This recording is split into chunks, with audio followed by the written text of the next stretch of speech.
What happened in Lagos yesterday will destroy the American empire faster than any nuclear weapon ever could. I've studied great power transitions for 50 years, witnessed the collapse of the Soviet Union, analyzed every major shift in global dominance since the Congress of Vienna. But what I observed from my office at the University of Chicago yesterday morning stopped me mid-sentence during a lecture on hegemonic stability theory.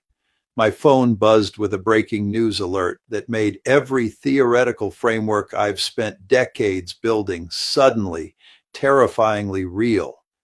Trump just threatened military action against Nigeria, not for harboring terrorists, not for invading neighbors, but for accepting payment for oil in currencies other than the dollar.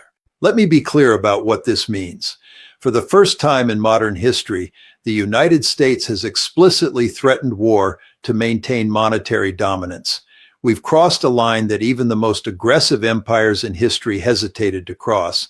And Nigeria, this supposed client state that we've taken for granted for decades, looked us straight in the eye. But here's what nobody in Washington understands yet. And this is where my analysis of great power behavior becomes absolutely crucial. Nigeria's defiance isn't just about currency arrangements. It's proof that the unipolar moment has ended, and American policymakers are the last people on earth to realize it.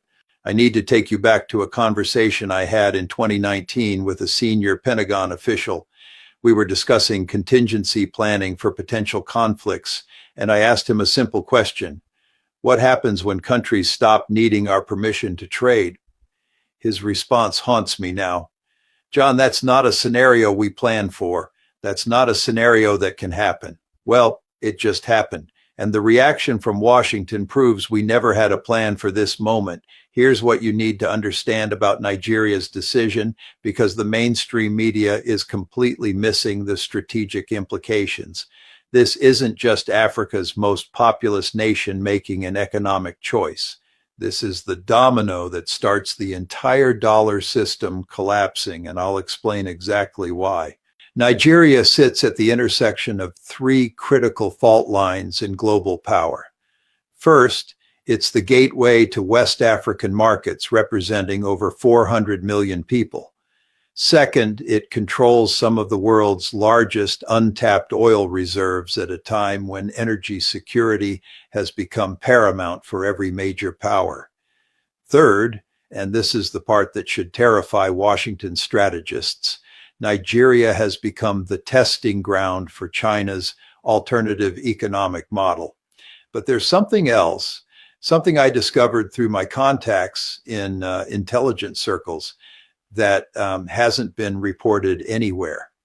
Nigeria's currency decision wasn't spontaneous. It was coordinated with a network of countries that have been quietly building financial infrastructure designed specifically to bypass American oversight for the past 3 years. The phone call that changed everything happened at 2:17 a.m. Washington time last Tuesday.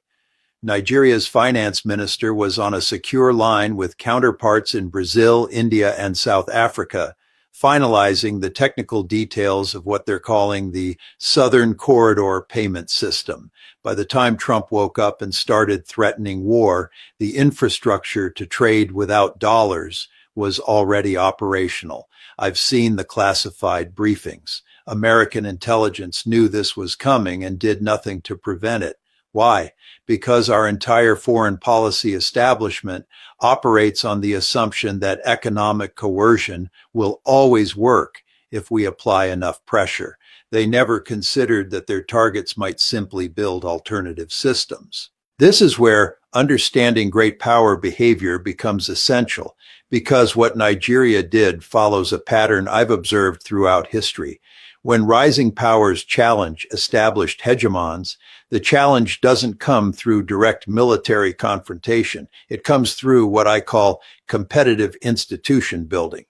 The rising power offers alternatives to the hegemon systems, forcing smaller states to choose between old dominance and new opportunity. Rome faced this when Carthaginian trade networks offered alternatives to Roman economic control. Britain encountered it when German industrial cartels challenged British financial dominance.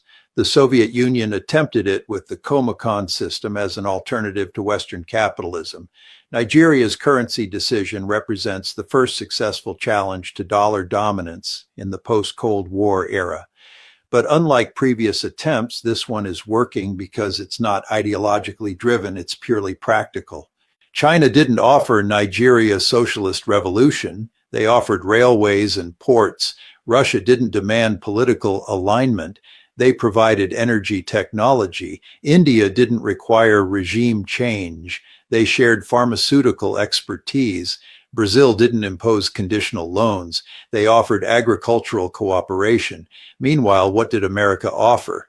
Decades of lectures about democracy from politicians who supported military coups when convenient, promises of development aid that never materialized, trade deals that benefited American corporations while leaving Nigerian communities impoverished.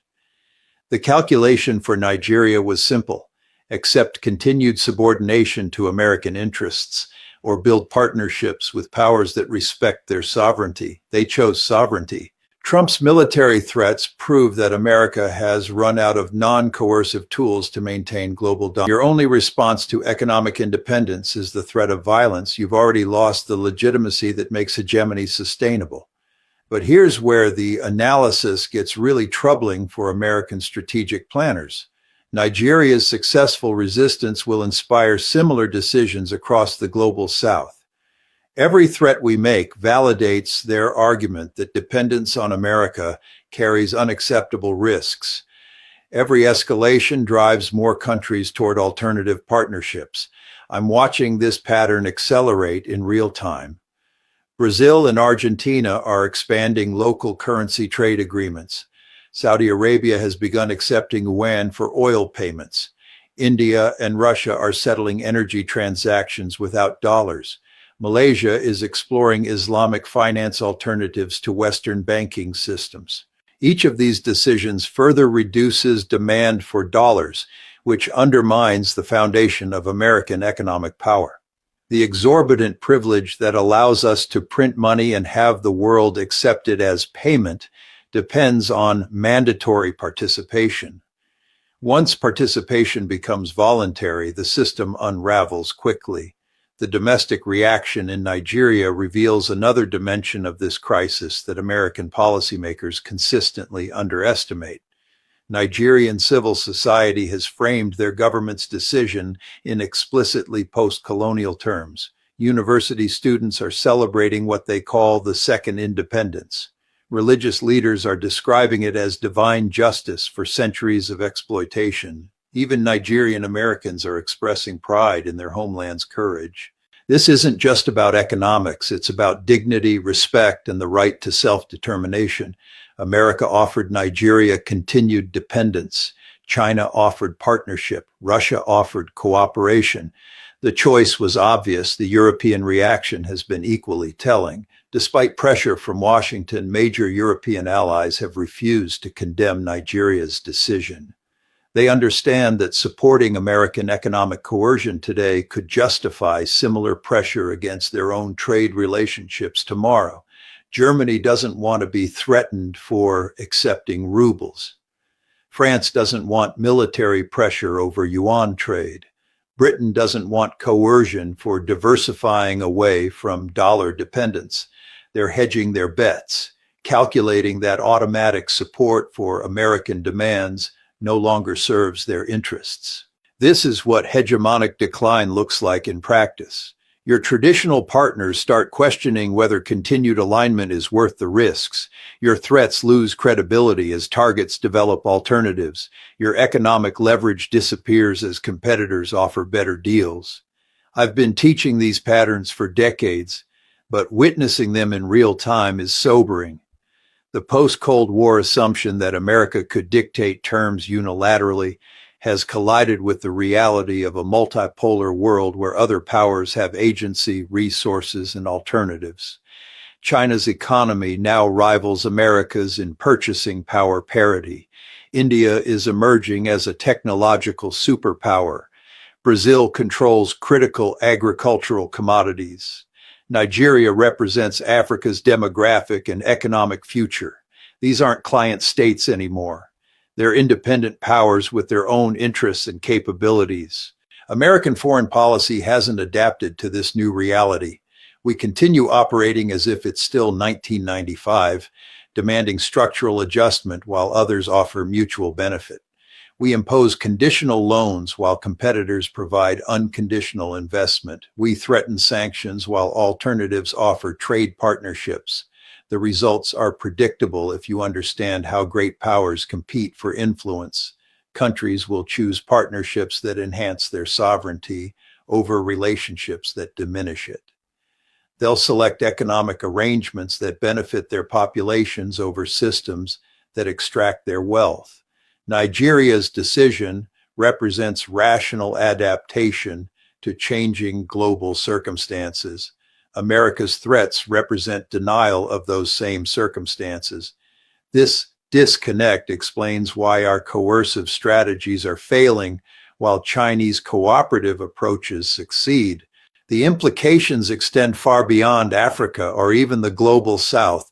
We're witnessing a fundamental test of whether international order will be governed by consent or coercion, by mutual benefit or imposed dominance.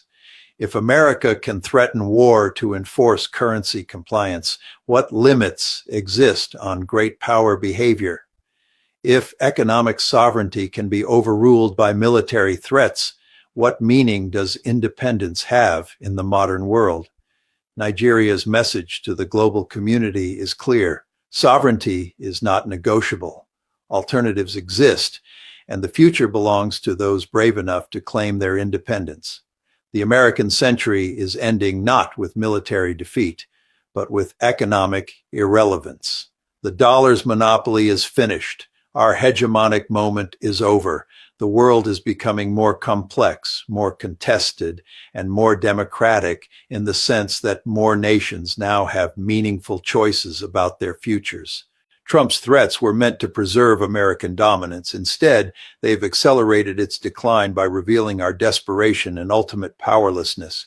Sometimes the harder an empire squeezes, the faster its subjects slip away. Reality has a way of imposing itself regardless of political preferences. The future will be multipolar, whether Washington accepts it or not.